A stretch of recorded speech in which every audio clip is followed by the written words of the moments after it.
nga raw literal na walang tapon. Boneless ang lechon na ibinebenta sa kabaan ng Locsin Street, ang Belechon. Sa pagtitimpla ng Belechon, nilalagyan daw nila ito ng white pepper para mas malinamnam. At para raw mas manuot ang sarap, tinuturok nila ang mga pampalasa sa mismo mga laman nito. Yung marinade namin hindi lang panlabas, we inject it inside. So talagang pumapasok sa loob talaga yung lasa niya. Siyempre, hindi mawawala ang tanglad at dahon ng sibuyas. Kaya natin nilalagyan ng tanglad at saka yung dahon ng sibuyas para lumalabas yung lasa talaga ng yung parang spiciness. Ito na po, ang pinakamasarap na Belechon ng Dumaguete. Wagi rin sa panlasa ni Juan ang iba pang mga nauusong lechon ngayon sa Dumaguete.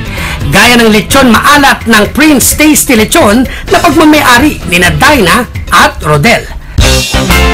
Pagtitinda ng chicharon ang kanilang ikinabubuhay noon, pero madalas daw silang alatin sa buhay hanggang sa tinulungan sila ng isang kaibigan para magkaroon ng kapital.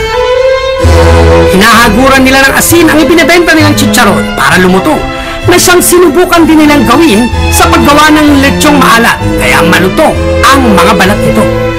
Dahil sa lechon maalat nga raw, nalasap nila ang ginhawa sa buhay. Ang pambato naman ng Dumaguete Backyard Lechon na pagmamayari ni Alejo ay ang lechon buko. Nang minsan daw kasing may okasyon sa kanila, siya at ang kanyang pinsan wala raw mabila ng gatas na karaniwan nilang ipinaliligo sa lechon. Sinubukan nilang gamitin ang iniinom na buko juice. Laking gulat nila nang matikman ang resulta. Mas naging crispy raw ang balat at mas sumarap pa.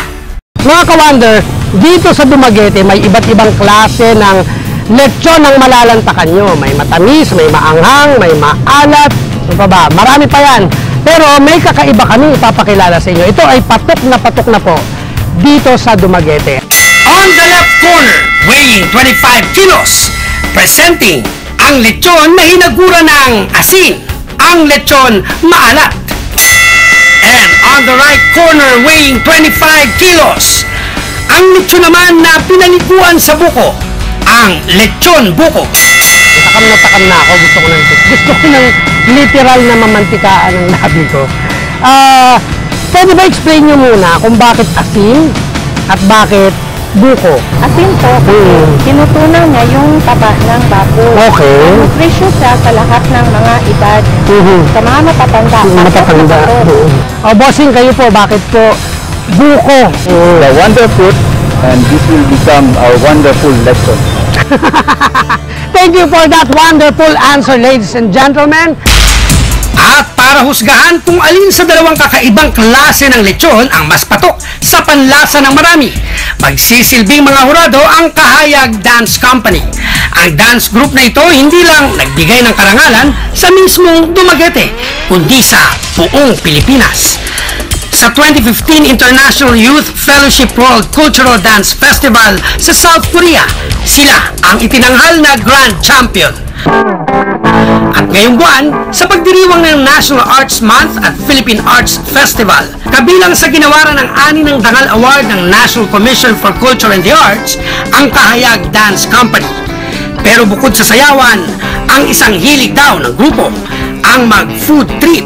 Kaya naman, let's get ready to rumble!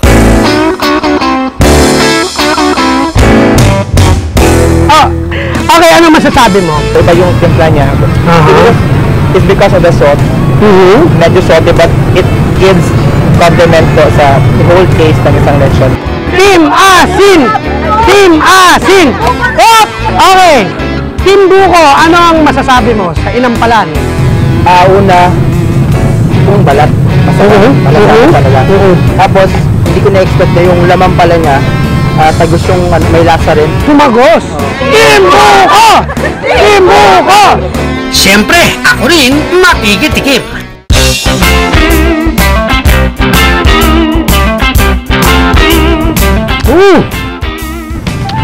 Lami, good! Diba naman natin yung pinaliguan sa buko?